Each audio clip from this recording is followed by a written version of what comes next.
Hello, everyone. How are we all doing? Oh, nice, and wave. Oh, quite a few waves. Lovely to see you all. My name is Andy, and I'm the Managing Director and one of the founding members of Virgin Startup. And I guess firstly, I just want to say thank you not only for choosing to spend your Wednesday night with us, but for braving the weather.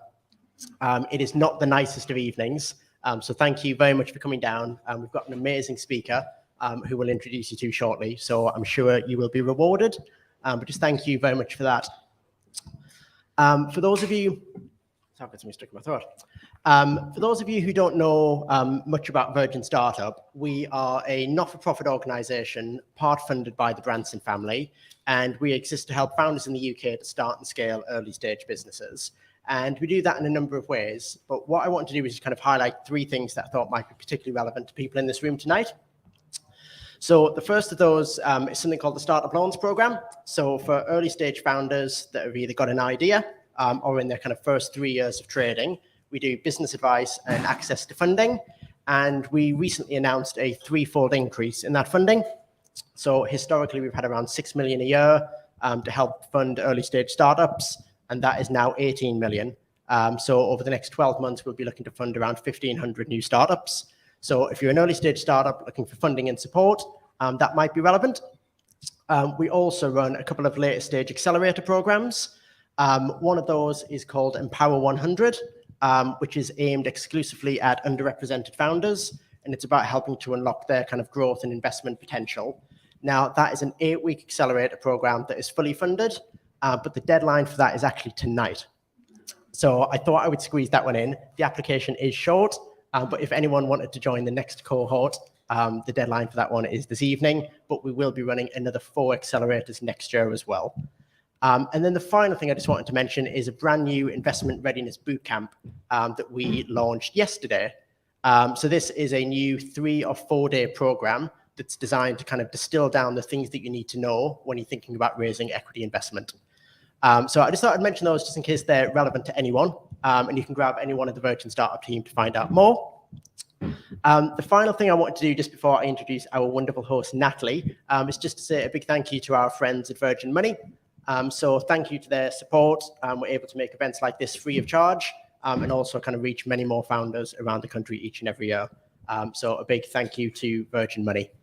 But without further ado, I would just introduce our wonderful host for the evening, Natalie Pierce, who is the co-founder of the Future Kind Collective, which is a design consultancy that helps create amazing kind of culture experiences within businesses, whether they're starting or scaling.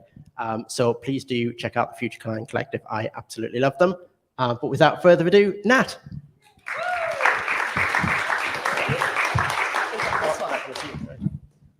Hi, everyone. How are you doing? I'm going to have to move this around because I've put a opened can down there. And knowing my luck, I will knock it over with this mic. So let's just make sure we're safe first. I'm going to ask you again because I wasn't paying attention to your answer. How are you all doing? Hi. Sorry, I just recognized someone in the crowd. How's your day been? Wet. Yes. Andy actually took my usual thing where I comment on the weather at the start and I'm like, thank you for being here. Last time it was roasting hot and everyone was at the pub. Now it's raining. The weather's maybe against us, I'm not sure. So we're here for another Changemakers. We're in Dream Factory again, so thanks to them for hosting us. If you're here for the first time, Changemakers is a monthly event that we run that is about spotlighting incredible founders and leaders that are creating purposeful, purpose-driven businesses and change in the world. So all about positive impact, all about making a difference, all the things we love. And those of you that have been here before will know that we like to start these things with a little bit of an icebreaker to get you in the audience talking to each other, getting to know each other, because whilst this is, of course, hearing from incredible speakers and guests like we have today. It's also about getting to know people in the startup ecosystem. So today we're going to talk about funding a lot. So I would love you to turn to the person next to you, or if you're not next to someone, maybe move about so you are. And I'd love you to share your startup or side hustle or project that you're working on and your funding journey to date. Now, before you do that, I should have said this first.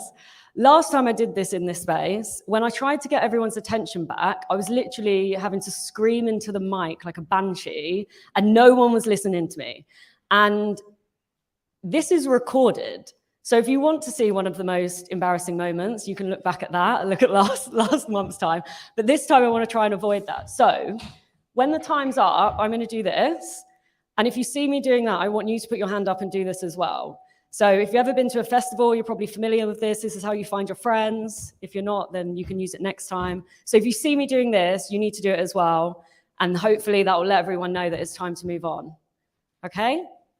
Cool. So just to remind you, share with the person next to you your startup, your project, your side hustle, and your funding journey to date. So we're going to do a minute or so doing that.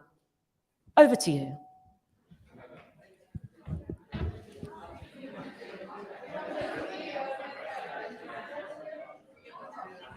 And if you're online, share in the chat.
Thank you.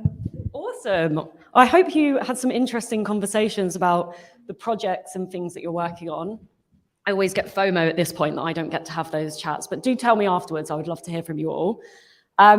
Okay, let's get on to tonight's event and tonight's Changemaker. So we have Ella Goldner here with us today. Ella co-founded Zinc VC back in 2017. Which is focused on helping founders addressing social challenges with commercially viable solutions. She's also founded Alma Angels, a network of angel investors supporting female founders. Whoop. So tonight will be full of funding, scaling, entrepreneurship, chat and tips. So let's get into it and welcome Ella to the stage. Hey. Make yourself comfortable.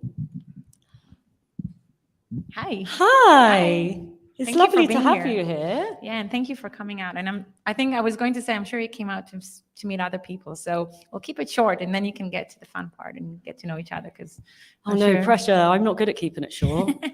I like hog the questions, and then I'm like, okay, you can have 5 minutes for Q&A. I hope Natalie will keep. Thank you so much for being here. I'm really excited to talk about your experience, and funding and fundraising and VC is something that comes up all the time in these events. So I am going to try and keep it short from my perspective, actually, because I'm sure we'll have lots of questions from everyone here. But before we get into that, I'd really love to hear a little bit about you and your journey, and whether entrepreneurship was something that you kind of always knew you'd get into. Like, let's go back in time a little bit. Tell me a little bit about how Ella came to be in the adult world. So this is the question I always ask people when I interview entrepreneurs that we want to back, and I always say, I think being an entrepreneur, there's something irrational about it, because statistics are against you. If you look at the statistics, more kind of startups fail, many more, so like north of 90% of at least kind of the startups that we back at Zinc, so kind of tech-enabled, venture-backed, most of them are going to fail. So, when we have a room full of people and I say, well, if you look around, maybe 2 of you will be the success, but still everyone goes on that journey. So there's something quite irrational about it. And so I say, why did you want to become an entrepreneur? Why are you an entrepreneur? And I always think there's something in your formative years, like a hint. So that's the question I always ask. And so what is your why? Mm-hmm. And for me, I guess one is growing up in Israel. It's a very entrepreneurial culture. Someone said once to me that like entrepreneurship is one of Israelis' kind of sports. It's like one of our sports, which is true. It's a cultural thing. It's very, you see it around you. There are a lot of role models. There is a good ecosystem. So I think that's kind of one. And I grew up in a very entrepreneurial household. So my mom, she's a serial entrepreneur. So from like the moment, I can remember myself, I would go to work with her and I see the highs and the lows. And still I chose to be one. So there is something irrational about it. But also I do think that when you have these mental models you go back to, then that's probably part of my DNA. And for many years I was asking myself if that's me or not. And I was kind of working in corporates and in startups. And then I did an MBA. And then there was a moment, so I don't know if you want to talk about it now, but there was a moment of like clarity that I thought, okay, I'm going to go for it, against my mom's advice, by the way, which I thought was quite hypocritical. But then I thought, you know what, I have it in me and I need to get it out. And I did it. So yeah, does it answer the question? It does. Yeah. And I always want to dig into a moment. But before I do that, I'm really curious, what was your mum's reservations? Because if she was an entrepreneur as well, like what was it that made her not want you to take that path? It's probably having gone through that. You don't want to wish anyone you love to go through that. No, I'm kidding. So I think it was, so the moment was, I have twins. They're 8 now. They were born. I had a good job, a secure job, doing well, paid well. And I was going to throw it all out of the window for a big unknown where the statistics are against you. And it was really interesting because at the time that I was debating about doing it or not, and it kind of bubbled for some time. So it wasn't like one day I woke up and thought, okay, just fuck it, and I'm going to do it. It kind of built up, and I had my partner. I had to kind of get his buying. So it's a whole it's not just you, right? It's like the people around you, your family, your friends. They need to suffer all your like hardship and stories. So there was this kind of, I went to this talk and it was about inspirational kind of stories. There was no much agenda besides like hearing 3 people talk about their life stories, which was like amazing. But the third guy, his name was Bruno, and he walked in, he was like an amputee. So he had meningitis when he was like 18.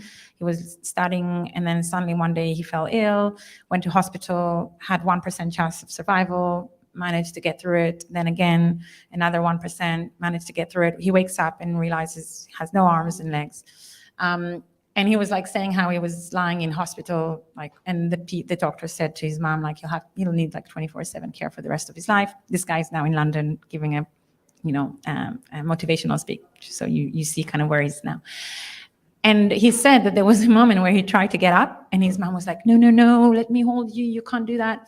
And he had this moment. He said, I realized that the people who love you most are going to stop you from taking a risk. And it's not that she didn't love him, but she just wanted to protect him so he doesn't fall. And he was like, I'm never going to get better if I'm here. And he researched and found this rehabilitation center in the US for ex kind of soldiers who came back injured. And the first thing he wheeled himself in. The guy took the wheelchair, threw it out and said, you're never going to be on a wheelchair ever again. And, a few years later, this guy's kind of standing there giving motivational speech. And that really resonated with me to the point that I thought, actually, the people who love you most are going to be the one who are going to try and prevent you sometimes from taking risks, thinking they're protecting you. And that was like a moment of clarity that I think my mom was trying to protect me, because she was like, you have small children. Why would you leave all of this for some unknown? Is this the right time? You need to invest in your family, because she had a career. so she could kind of look back and say, oh, maybe I should have been, more with the children and stuff. So I think it was coming from a point of care, but I also then acknowledge that the closer they are to you, those people will try and potentially prevent you from taking risks. So that was like a moment of clarity. Oh my gosh, that resonates so much. And I'd be curious to see if that resonates with people in the room as well. Like, show of hands if anyone feels like that is relevant to them. Yeah, quite a few. Gosh, that's such a good one-liner to remember. Kind of sad, but also a good one. A good one to remember. Once you made the decision, it's behind you. Yeah, She's making it exactly. better, Once you're on the other side, you're like, that's sweet. So I'd love to dig a little bit more into the moment of clarity. We spoke a bit about the moment of clarity from the perspective of this is the right thing to do for me. I need to take this risk. What was the moment of clarity around what it is that you were going to then go and do and take this risk with? Yeah, so I think it was kind of the thing that was bubbling was around, first of all, doing something a bit more innovative and higher risk, and then having impact. So having children for me was a moment of, it's a bit cheesy, I'm sorry, but it was this moment of clarity in terms of, it's not just about wanting to leave the world better for them. I think every parent does it in the way we do things, but it was more about, if I don't spend time with them and I want to have a career, and I invested a lot in my career. So I paid tuition fees to do an MBA, and I moved countries because I wanted a bigger exposure and experience. So I've built a lot of stuff, and then I thought, what does it all add up to? And in a way, I knew I wanted to keep developing my career, and I was comfortable with the idea of not being a stay-home or a mom, full-time mom.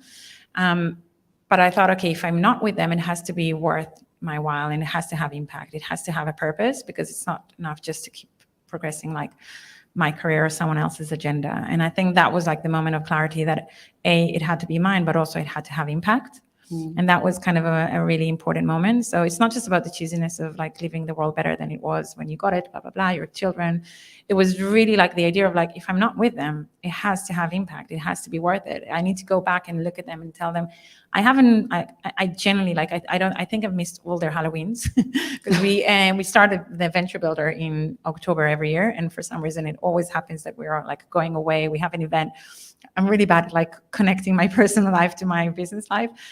So my husband now knows, and actually this year again, it's going to happen. But so I'm missing those moments, but I'm really comfortable with that, because I know that, what I'm doing, I'm proud of, I'm enjoying, and I'm making an impact. So I think that was this idea of the value of time changed when I had children. So yeah, that was kind of that moment of clarity. It took some time before Zinc happened. And as I said, I prepared for that, and I had a brief. I left to do something of impact, my own, and people driven. So not an app and not a tech. And then someone suggested I meet this tech VC. And I was like, I just told you it's not about tech, it's about impact. And the story unfolds that Zinc started through that introduction. But yeah, that was kind of my brief for myself. Yeah, I really love that you've spoken about your journey of being a mother in entrepreneurship, and done that so early in this conversation as well, because I think, and I've heard rather from friends of mine who are founders and who have kids, the guilt that's associated with what they're doing. And I would love for them, I've got a couple of people in mind that I'm going to text after this and literally repeat what you just said, because that's such a beautiful way of looking at the trade-offs, and it not having to be a purely negative thing, which I think there is so much more wrapped up in that. And as women, it is harder to do something else when you've got kids at home. But I really, really appreciate you sharing that. And I think that's going to be really powerful for a lot of people to hear. And just going back to the psychology in my mother, we're very, very close, but she was not there all the time. Yeah. And she made this decision to have a business so she can be home to pick up, to be there when we come back from school. My parents divorced, but actually she was much more absent than she thought. So, but I think, but we're very, very close. And I think it's the quality of the time and the role model that she played for me. And then also, I think growing up in Israel, there's lots of good things about going to the army, and you get exposure to leadership, and there's a lot of bad things, but also the equality of women can do a lot of stuff. But still, I think having a role model where you think she's the breadwinner, she's doing kick-ass stuff. Like she was super impressive in the things that she's done. And I think that allowed me to, for many years, just to kind of go through life not thinking about my gender. I think there were moments when I had to I worked in a defense company. I was very involved when I was doing my MBA around the women in business, and now with Alma Angels, because I do think it is harder for us if you're not, I'm sorry, but a white male. Anything else is harder. And I do think we need to kind of support each other and do more. But there were a few years where I was quite shielded from that because I just didn't see gender as an issue, or it was just like, you are great, you can do great things. And I think that role modeling is so impactful. So going back to your friends, I think it's just, as long as you're like aligned with what you want to do. And again, like if you want to be home, spending time with your kids, and that's the best thing that you think you can give them, then that's great. I just think it's like, find what's right for you, and then feel complete about it. And knowing that I think a happy parent is a happy child, at least to start with. Yeah, exactly. What is perfect for someone else, or the right thing or happy for someone else, is not happy for everyone. We're all unique. Let's own our uniqueness.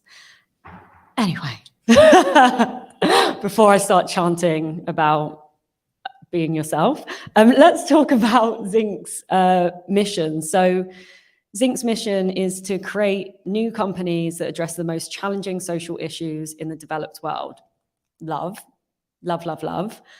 How do you stay? Oh, well, first of all, where did that mission first come from? Can you tell us a little bit about that? And then I've got some follow-up questions as well. So when we started Zinc, so going back to that story, I was introduced to this tech VC who's quite kind of known in the ecosystem. And he introduced me then to my other co-founder. So we kind of got together. And I think what really united us was this idea that there are big societal issues, huge, unmet. And so Paul, my other co-founder, came from kind of public sector and government. And he's like, I tried to fix it. Don't count on government. He was the head of the policy. And it's like, I've seriously tried, it's not going to happen. And then Saul was like backing entrepreneurs, but frustrated sometimes that some of them were like working on things that, you know, you get your delivery in 9 minutes and not in 20 because you really want your gin and tonic now. And it's like, is this like worthwhile, like people's kind of time and energy and money? And I worked with corporates on innovation and thinking, you know, they took a lot, but they're not really making a difference. And so we were all kind of, I guess, feeling that there was this talent around in the world that wanted to make a difference, wanted to build companies and solutions that address these things, but also the ecosystem was kind of driving you to do either or. So either you build like a great delivery last mile company, or you go and work in a charity if you want to do good. Like you can't combine the two. You can't be really ambitious, want to build a category defining company and know that that is going to be super impactful, tackling mental health or later life or things that are at the time were unsexy. So I think we were kind of feeling that there is this gap in the market and an opportunity to build an ecosystem around it. So going back to 2017, there weren't a lot of other funders that were backing these kind of businesses. And actually, when people ask us, give us an example of a company that you want to back or you would have wanted to kind of create Zinc, and we were really scratching our head. There was nothing. We used Sesame Street as an example because that was the closest thing we had, which was actually Sesame Street was designed. So the origin for that was it was grant funded by the MacArthur Foundation, I think. It was a creative and a researcher came together, and the idea was to try and help specifically kind of Black young boys and girls in the US, where they were kind of, when they were starting school, they were completely behind in terms of their literacy. And they said, how can we harness TV and media and mass media in order to improve their literacy? And so that's how they came with the idea of Sesame Street. So it was based on behavioral science and research. And then they used creatives to kind of engage the users, and they used mass media for distribution. And so we're like, that's an example of something we would have wanted to create, because we wanted to bring the insights of behavioral science and social sciences alongside with creatives and tech, so distribution and platforms. And so that was like an example we had to give because there was nothing like it. And when like we had Michael Acton Smith, he's the founder of Calm, he came in to talk to us in 2017 to the court. No one knew what COM was. Everyone knew he was the Moshi Monster guy, and he was really cool, but no one knew anything about COM. And then we did another venture builder on children's mental health, and everyone was like, oh my God, the founder of COM is in the room. And so it was really interesting because at the time in 2017, COM existed, but no one knew about it. And so you didn't have that kind of narrative around companies that are doing well. And now you have more, like you have WageStream, if you look at financial kind of inclusion. So there are a few examples now in health companies, et cetera. So, but at the time there were none of those. So we were kind of trying to kind of think, okay, how do we build an ecosystem around the talent? So starting with the talent, find the best people around the world, make it a platform where they can meet each other, start a business that is both ambitious in terms of, you know, their commercial vision as well as their impact. We said we'll put a mission every time, one mission. So that helps kind of bring people together quite quicker. So you have like shared kind of ambition and values, and then give them a bit of funding and see what happens. So that was kind of our MVP. And people actually showed up. So we're like, okay, now we have to incorporate and raise money and make it work. But that was the hypothesis. It was like, can we find those people? Can we help them fund a business? And can these businesses show at least initial traction in terms of building things that address the mission that we were putting in front of them? And can they raise money, which was for us a proxy for their commercial potential success? Awesome, I love that. And as you've kind of grown the business from 2017 and you know, more people in the team that are helping alongside the mission, how do you stay aligned to it, and how do you kind of know that you're successful? Like, how do you measure success in that journey? That's the important thing. I don't think we are successful. You know, you're all like, I don't know. I don't know if everyone else feels this way. I don't feel successful, but I do feel that we're measuring ourselves. So our measurement for success is looking at our portfolio. So are they making impact? How many users they're addressing or solving problems for? What's their evaluation in terms of kind of that's the commercial kind of side of things. How many jobs they've created. So we have different things that we're looking at. First, the fact that they're still surviving is like, you know, great, because as we talked about it, the statistics are statistics against them. So for us, as the portfolio grows, it's just showing that they're still kind of on mission, and that they are kind of growing in a way that is sustainable from a commercial perspective. And then from a brand perspective, I think it's just showing that we can get the best talent to try and come and join us to build our businesses. So do we get like inflow of great candidates? Do we have to tell people, actually, we can't take you this time? So do we have more than we can actually accommodate for? So those will be like the external stuff. Obviously, like our team, do we have a happy team? Are they thriving? Are they happy to come to do what they do, and do they do that well? And now we're looking internal, kind of the way we think about it is the quality of what we do and our growth ambition. So those are the two things we're focusing on as a business now. And so the quality is those kind of the portfolio companies, and the growth is how do we keep growing our impact and the things we do, and the growth of the companies in our portfolio. Lots of things that you look at. Yeah. I love the fact that you said, I don't feel successful. And I'm sure a lot of us, like as founders, feel like that.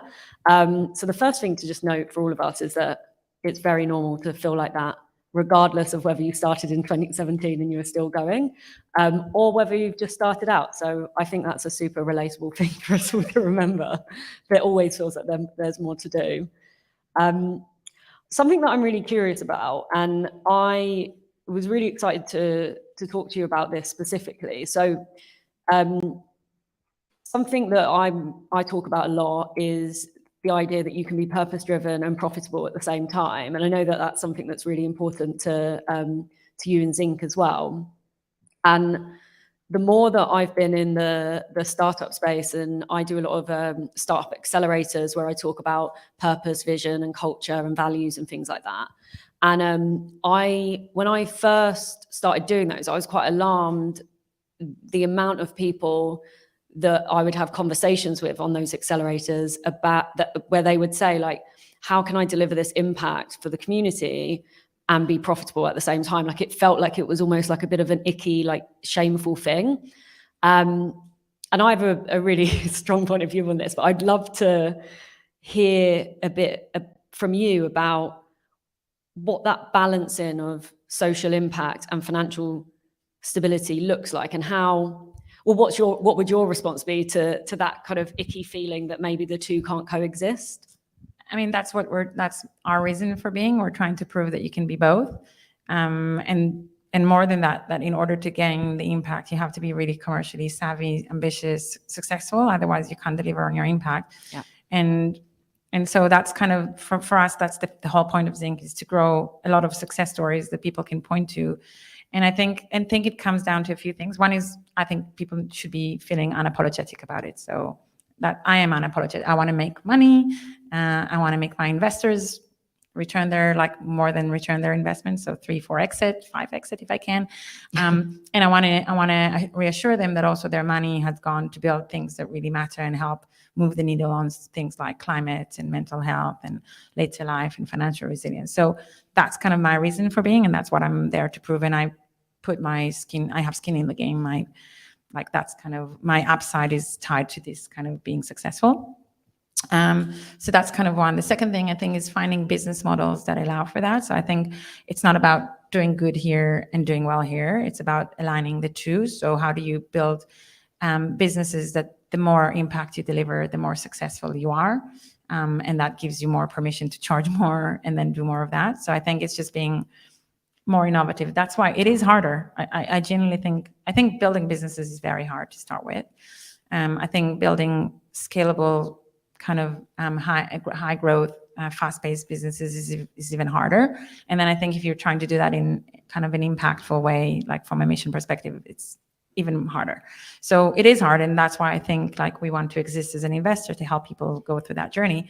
So I don't think it's easy at all, but I think it's about finding and building business models that really have that kind of, it's a bit of a jargon like the flywheel, but it's like the more successful you are, the more impact you're having. So you have to be innovative. And I think that's why also the commercial thinking needs to come at the very kind of beginning part of the origination of the idea and the business. You have to have that in mind. It's not enough to come up with a great idea or a solution that people have if you can't at that point imagine at least how you're going to monetize it, who's going to pay for it. You don't have to have business plans and all of that. I don't believe in that, but you have to have a point of view about how, if that is successful, who's going to pay for it and why.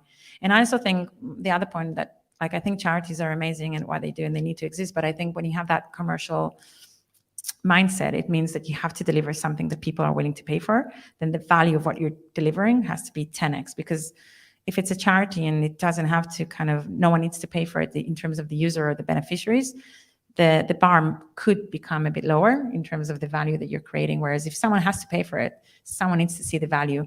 And if it's not a one-off, if it's a SaaS model, if they have to or a high purchase item, then that has to have a really good value. And so the only way to make sure you're delivering values is to make sure that someone is willing to pay for it, whether it's the user, the beneficiary, or corporate, or someone else. But if someone is willing to pay for it, then that kind of, in my view, already kind of suggests there is some value in it. Yeah. I mean, what's been ringing in my ears is being unapologetic about earning money. Just yes, yes, yes. I feel like we all need to say that to ourselves in the mirror every morning, especially as women as well. Speaking of which, I would love to talk about Alma Angels and hear a little bit more about how that came to be and some of the work that you're doing there. So we have, so just in terms of how Zinc works, so let me give you kind of now the technical stuff. So we put a mission out, a call for a mission. So the first one was women and girls mental health. So that was the first ever mission we ran. Then we had one on the quality of later life and financial resilience. So we put this kind of call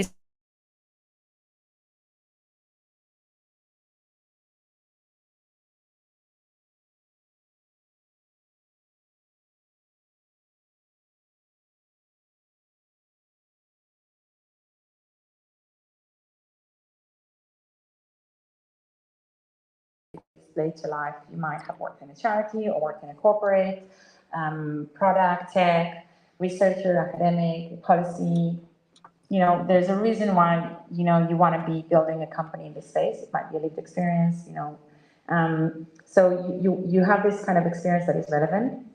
And roughly speaking, we look at kind of commercial people, products and tech, creatives, and then domain experts. So roughly speaking, these are kind of the three pools of people. And we kind of select, so we have quite a neat process. So from like 1,000+ applications, we end up with a cohort of 60 to 70 people, all start on the same day, quit their jobs. This is like a full-time commitment. And the first investment we make is into you as a founder. So we give you a stipend. It's not much, but it's enough, hopefully, to get you going and gives you a 6 months runway. And through those 6 months, you're trying to find a co-founder. So we give you access to like-minded people.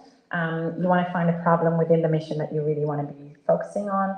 You start building, your solution, hypothesizing it, testing with user, building traction, iterating. We're very kind of human or centered kind of design principles. You start iterating, and then you build a business kind of model. You have a point of view of how you're going to commercialize it, and then after 6 months, we have the opportunity to then invest in you as a venture. So you're moving from a collection of 60 people to, say 20, 15 teams that we can then back. So we provide the first check. So we'll put 80K into your company and then another 6 months of support. And in the first 6 months, we also have 100 visiting fellows. So those are experts and coaches. By the way, a lot of people coming, there is a reason why they're coming to us. And even if they were successful entrepreneurs before, they may have not built it in this mission. So there's something that you need to unlock. And so coaching is a massive thing for us. And we believe in the power of that. So people get access to coaching and R&D team and all of that. We then invest 6 more months.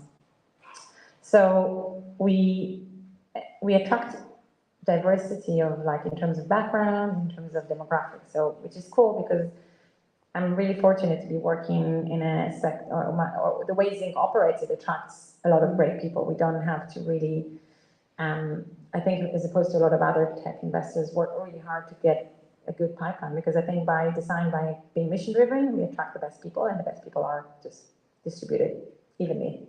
So we had 50% women in our cohorts, and I did notice that it was harder for them to raise the initial money, kind of angel rounds.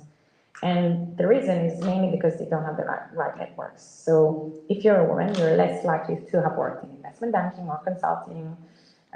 In my days, you were less likely to do an MBA. So I think in my time, we were 25% or 20. So by design, you're less likely to have the right network of friends and family to put the angel money into your company. And I found it really frustrating. And so one day, one of the, at the time, super angel that was committed to investing in female founders, and she invested in a couple of our companies, called me up and she's like, Ella, where do you find angels for your female founders? And I was like, well, they're not really sitting on a tree waiting for me to call them. I was like, but actually, why don't we do that? Why don't we create that kind of pool or tree rather than bitching about it?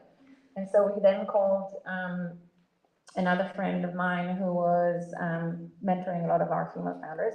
And by the way, we're talking about cultures before, and I'm a big believer that in order to move the needle on those things, you can't have only women in the room. You need to have men in that kind of room.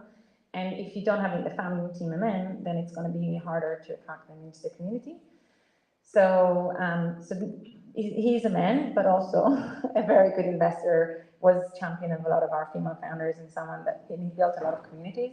And I knew that this was going to be a community play. So tapped into his kind of, into him, said, are you in? He's like, yes. And then the fourth person, Christine, I met her. She was just moving back to London, did her first angel investment, ex-marketeer.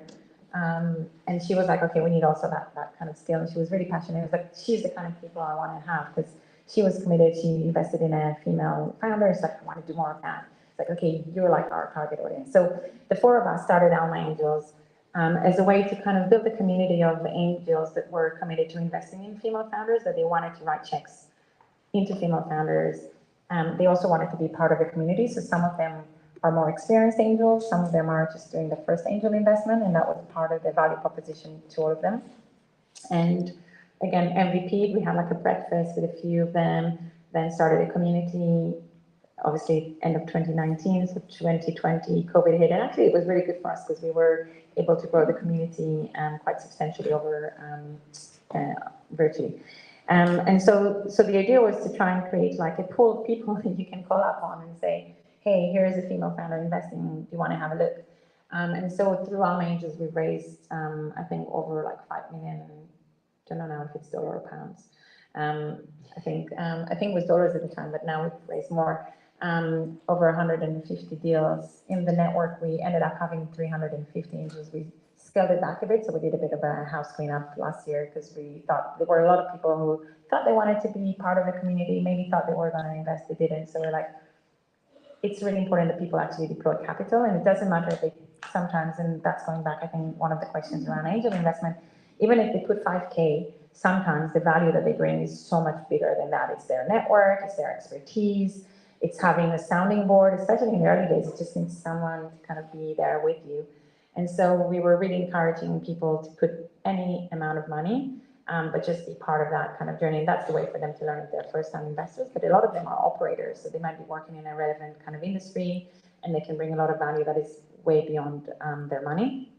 And so, and then selfishly, obviously, I direct Zinc companies to Alma Angels, so that also benefits our own founders. But it was really thinking about how do we do something that is more about the ecosystem, so female founders get the same access to that capital.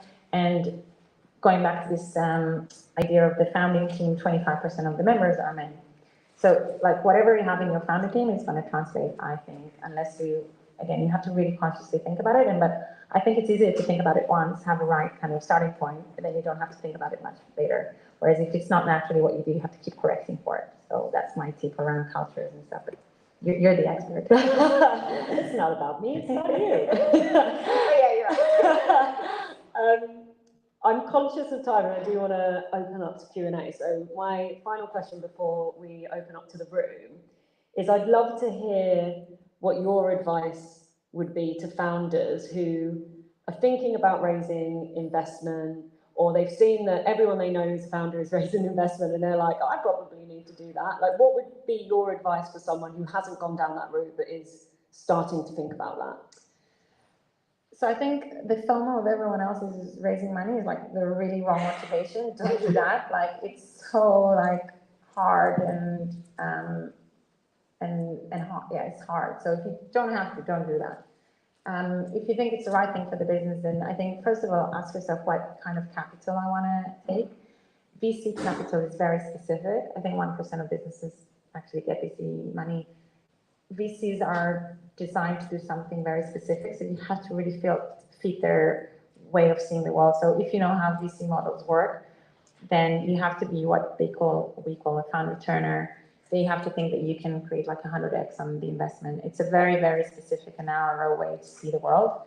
And them saying no to you doesn't mean it's not a good business. It just means it doesn't fit their specific model. So get yourself really familiar about how VC works and do you want their money? Because once you're on that treadmill, it's really hard to get off and it's self-fulfilling. And if you're good, actually, they're going to want you to do more and more and more. And there's like this expectation of raising more and raising. So you're onto this certain trajectory in terms of the scale, in terms of the growth, the pace, all of that. So it's a good way to get money to grow fast, but you have to know that you fit them, the way VC funds work in order. Like, does your business fit the way they think about it? And this is the kind of funding that you want to have. So ask yourself that question first.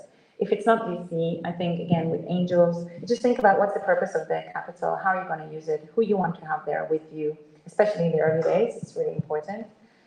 Is it a loan? Is it angel? Is it VCs? Grant funding?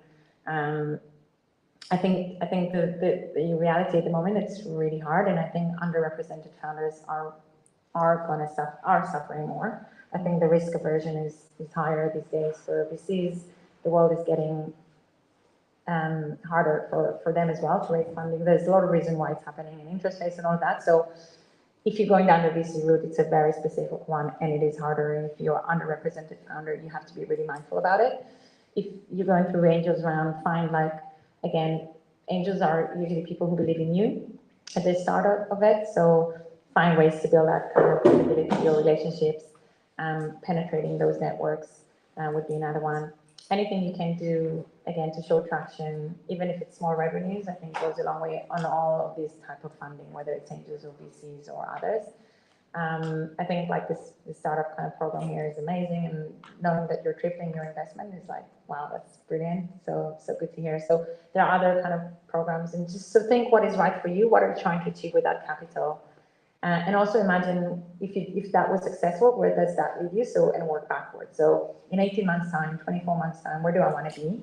How much capital do I need in order to get it? So what do I need to do? How much money does it require? And that's what you're selling basically those investors. Is saying, if you put the money now, this is where we're going to be in 18 to 24 months. And that's kind of where you need to go. So you need to kind of sell them that, and then the 10-year vision. And if that goes well, in 10 years time, this is where my business is going to be. So it's always kind of working from that backwards. And also, I guess, just be open to connections and introductions. A lot of it is, it is the people invest in people. Also, VCs, they don't really like have, maybe later stage, but early stage is really about conviction in people. So you have to build those relationships. I think one of the questions in the break was what to tell people if they're afraid of their rejection, of like going through. I was just thinking about that. I was like, oh shit, I've got a follow-up question. That was what I was going to do. So my answer was like, don't do it, because you're going to get rejected. That's the reality of it. Like, you'll have to kiss 100 frogs, like 1,000 frogs. Like when we raised, so I raised the fund. So I raised money for Zinc, and then we raised the fund. I think we have like 1,000 people in our Airtable that we actually either harassed, emailed, LinkedIn, got warm introductions. Warm introductions obviously is the best thing, but again, warm introductions could be 2-3 degrees of separation. So you go to someone who then introduces you to them. It's a hard work, and you will get rejected, and just get comfortable with it. Otherwise, don't even get going, because the likelihood of you getting the first yes or even the second is just, maybe you are amazing and well done for you if you get that, but otherwise it'll be a lot of rejection. Just get comfortable with it. And it's not a reflection on you, it's a reflection on that person's investment thesis, whether it's an angel or a VC or a grant funder. They have a particular thing they're trying to achieve, and you just don't fit that. It doesn't make you not a good founder or your business not a good business. So I think just detach that and decouple that. You will get rejected, it's okay. I love that. So many great tips there. And to add a tip that my mum always says, every no opens the door. Or wait, sorry, let me start again. I've got to make sure I'm quoting Trace right. Every no opens the, no, I said the same thing again. Every no gets you one step closer to a yes. Oh. Thank you, Tracy Pierce. Anyway, I do have loads of follow-up questions, so I'm going to stick to my word and open up to the floor and see if we have any questions from the room. I was just interested in your inspiration behind the branding for Zinc. Oh, thanks for asking. So what's the brand behind the branding for Zinc? So the name itself, so this is my co-founders actually, so credit to him. So in I think it was like 2014, I might get it wrong. In the first time that in an IVF lab, they saw that when an egg is fertilized, an embryo is fertilized. You knew that? Yeah. Zinc. So there's a flash of light, and that's zinc being released. And so then at this point, my co-founder goes a bit too far with the analogy, but I'll keep it with the idea of like, this is the formation point of a venture. So we are like, the Zinc is the formation of new ventures, and we want to be like the lab where it happens. He then takes it further to the founders, co-founders, and whatever. Like, that was a bit too much. So that's the IVF lab. I had IVF, by the way, talk about it freely. So when I saw that, I was like, oh my God, that's like amazing. And I relate to that. And so my twins came to IVF. And so I was like, oh, of course, it makes total sense to me as well. So yeah, you can Google it. It's quite cool. It's like, it looks like fireworks. Flash, yeah, exactly. And it's the magic moment where two things come together. And I do think, so that's kind of part of it. And then the other part, like our logo is half filled, half kind of see-through. And the idea was like, it was very sophisticated to say we don't have all the answers. You need like the other part to complement the ecosystem. We can't do it on our own, so it's an invitation. But I really believe in this idea of ecosystems and people coming together, and the magic does happen when the most two unexpected people, like if you see Paul and me, you won't imagine us going to the pub together, let's put it this way. And I trust him, and that's why, you know, when people talk about co-founder relationships, and we do a lot of, so we invest in teams, not in individuals. So part of our value proposition is coming into a co-founder, because it's so hard to build a business and a mission-driven business. Our thesis is like have at least two, if not three people to start with. And so like we're very, very different, but I trust him as much as I trust my like partner, my life partner, my husband. And when I was like, I have twins, and then I wanted to have a third. And I actually went to speak to him about it. And I was like, look, and because we had IVF, it was like, it's not like, oh, it happened again. It was like actually quite planned. I had to go, you know, to do my treatments, to go away. I did it in Israel. So it was like, it was a conversation. And he was, by the way, amazing about it. But it's kind of the level of trust you can have with someone saying, look, I know, like, I'm going to do it. I want to do it. What do you think? You know, we were fundraising. So I had a baby during COVID, and we were fundraising like the hardest. You know, people were telling me, oh, it's so much fun. I'm like going to the park, and I'm like baking sourdough bread, and I'm like, I wake up at 6 to cook, to then do like homeschooling, to then fundraise, to then breastfeed. This is like it was like one of the hardest period of my life. But the idea was that I was trying to, I don't know how I got there. This is very therapeutic. But the point was that I trust him, and he's like complimenting me in so many ways. But even though when people were both like, he's an ex-consultant, I did consultancy, we're not like the tech and the creative or the tech and the commercial, but we're like, we see things in like, he sees the black, I see the white most usually, but we end up motivated in the same way. So like he'll see the 5%, I'll see the 95%, but that means we're both acting in the same way. And so that's the idea of the Zinc is like this magic that happens when you put two people that are driven by the same thing, but come from completely different kind of backgrounds. And so that's kind of, thank you for asking, that's the reason I why. had my first baby in April 2020 as well, and I was diagnosed with a mental condition at the same time, so it was like, Wow. I was not on demand referee. So I know people. Okay, you beat me. Wow, well done. Yeah. Great question. Hi. I love the idea of Zinc, purpose-driven profit, and the philosophy you have with the mission. The business that I'm wanting, I've pivoted my life to do an early years kind of education tech thing, but I don't fit into your current mission. Do you ever look at businesses or kind of things outside of the mission, or is it solely that mission for that year at that time? So we were experimenting with the idea of, we haven't implemented it. So the answer is no. And we were like thinking, okay, there are all these like great businesses that come our way, and we can't say yes to them, and they're great. And you can imagine them coming out of Zinc. It's just like a few months later. At the moment, we decided to stick to our kind of existing model for various reasons. But so yeah, unfortunately, at the moment, we still can't do that.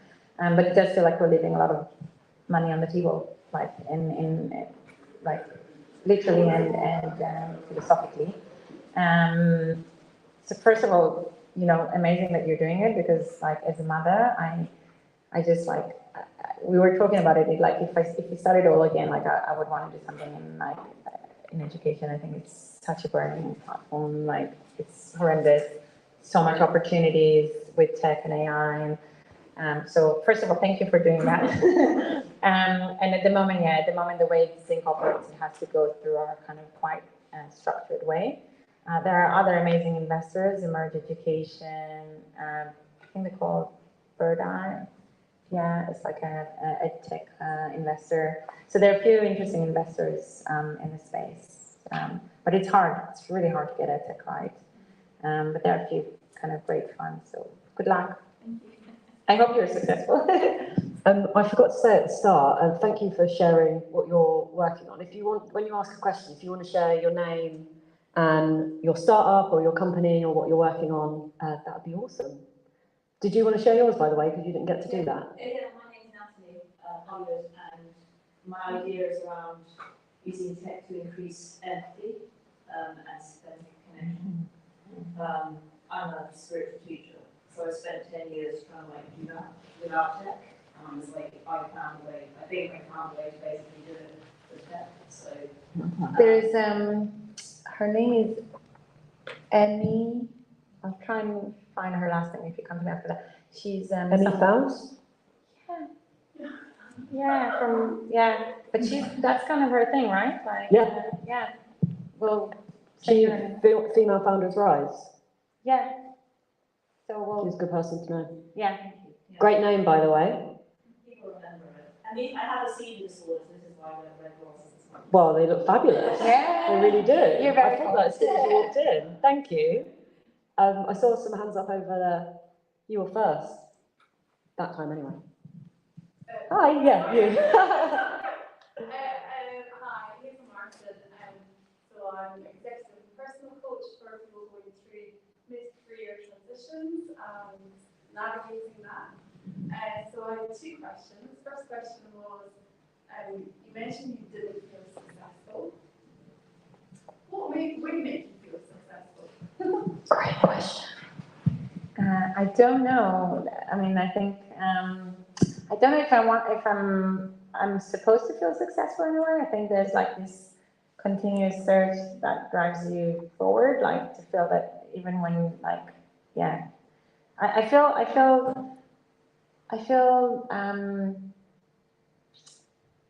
yeah, it's like a bit like, I think like also from a spiritual, I'm atheist, but I think like you're not supposed to know the answer to the world because that's the whole purpose. Like then you stop like existing. What's the point, kind of thing. So I think the idea of success, I think it's like a moving target for me. I want to, and I think also the definition of success probably changes over time, or has changed for me if I will reflect back on what I thought success would mean for me, you know, when I was 20 and now I'm 43.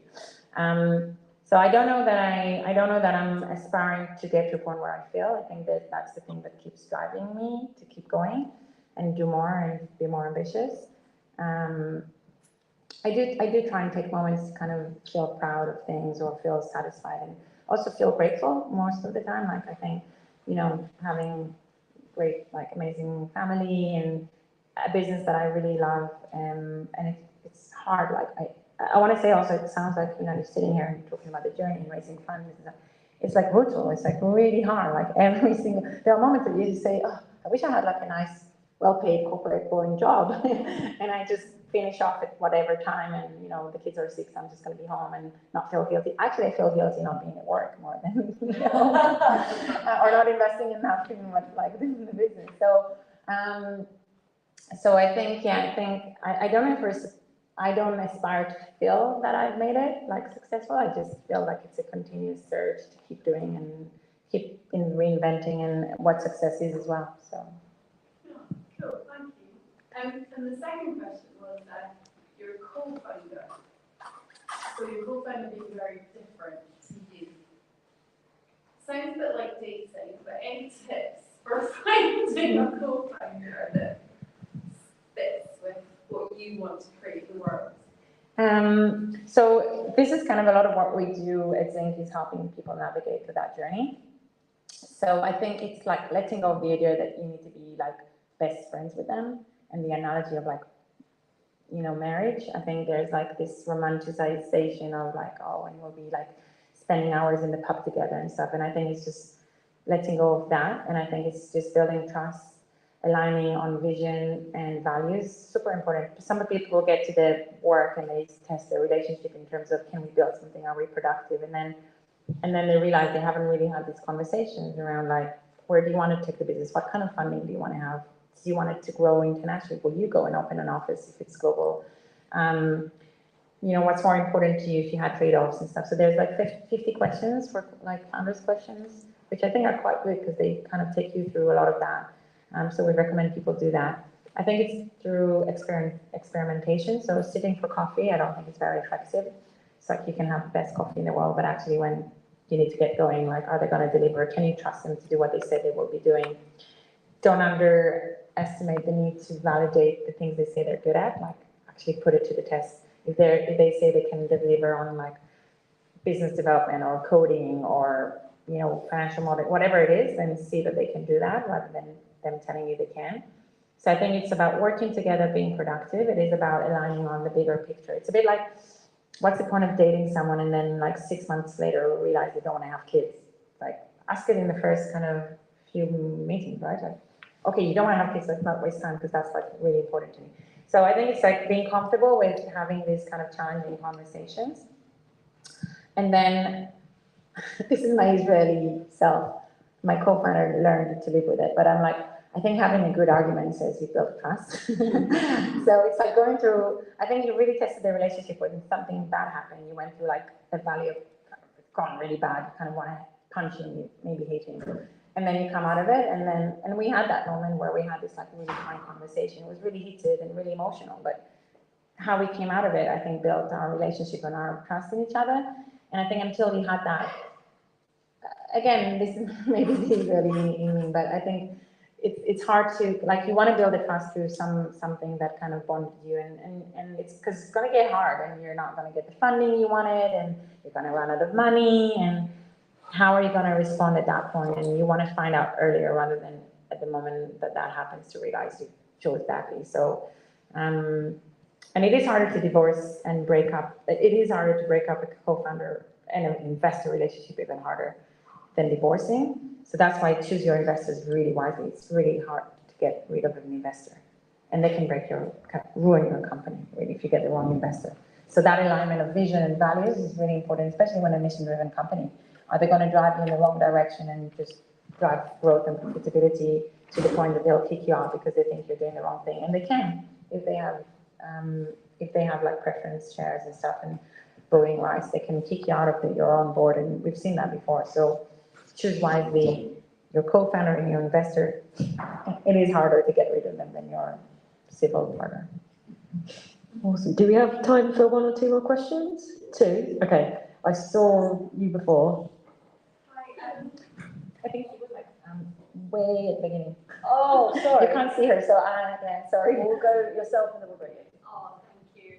I'm Lavina. I stand up because it's here in the corner. Lavina, I'm a journalist and a filmmaker of companies that will have had impact, like yourself. Have you been in a situation, one was what you answered, that's great, success, but in a situation where you are in a sea of ideas or options to do things, and you have to choose a path, and how do you get that clarity? Yes, all the time. I think my day is full of like decisions in a lot of uncertainty and ambiguity. So it's like choosing who to back as founders. Like we know them, I think our process is quite rigorous, but still it's made of like a few hours over a period of time. So we will have interviewed them and then brought them into like online interview, then face-to-face and group sessions and stuff, but still you're like putting money into someone that you hardly know. And then you make an investment decision into a team that, again, we will have worked with them for 6 months, but who knows, like if there's anything going to come out of it. And then as a business, we have to keep like reinventing ourselves and aim higher. So where do we invest our time, and how do we generate more revenues for us because we're a company as well as a fund. So I guess to your question, like this is basically my life. And I think it's a combination of, I think it's being kind of hypothesis driven. So we have this hypothesis and you're kind of then looking for clues to tell you whether you test that hypothesis, and then you kind of have to keep learning. So there's a lot of learning and reflection. So the next time you make a decision, you're kind of trying to build up a base of a better kind of learning. So that's one. Secondly is asking people for advice and learning from others. I think there's a lot done before you, even if it's not exact. So when we started Zinc, I went around and spoke to a lot of people, like accelerators, venture builders. So there's a venture builder called Entrepreneur First. We copied their model, basically, and iterated on that and did our own thing. But we went to speak to the founder. He was super generous, giving us like advice. I went to Techstars. There were a few other accelerators, just asking people, knowing everything you know now, what would you have done differently when you started? So I think and people are very, very, very generous with their time. It's amazing, people, and very open and blunt and give you like, that's priceless. So asking for other people's advice, being hypothesis driven and trying to learn, and being comfortable with, like, we've made a lot of wrong decisions. So we backed people that then we did like a debrief and thought, oh, we should have not invested in that person or in that company. We tried to start a new business, kind of part in the business, like a sub business, didn't work out, but we gave it a shot. So we've learned from that, and I think it's okay because you did it, you knew what you were doing, and you knew that you wanted to learn in the shortest period of time, the most amount of learning that you can. So I think that's the thing, like, how can you spend as little amount of resources to learn as fast as you can? So that's the question we always ask. So how do you do that in the most effective way? Yeah, those would be. Is it helpful? Is it what you meant? No? Yeah, Yeah. great, thank you. Sorry to the side of the room, by the way. I realise that I've totally ignored you. I'll make it up to you next time, I promise. I've caught your eye so many times, so I feel like we have to end with your question. Thank you for allowing me to question. And thank you so much, it's been really insightful.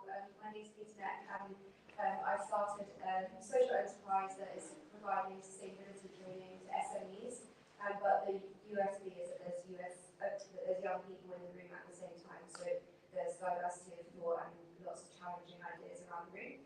I'm selling this as a service, it's not a charity, so I'm really great to hear your unapologeticness about that. I wonder if you have another way of measuring value. I appreciate the financial returns, obviously the most important, but what are you using to measure the social value that you're providing, or that your organisations are providing?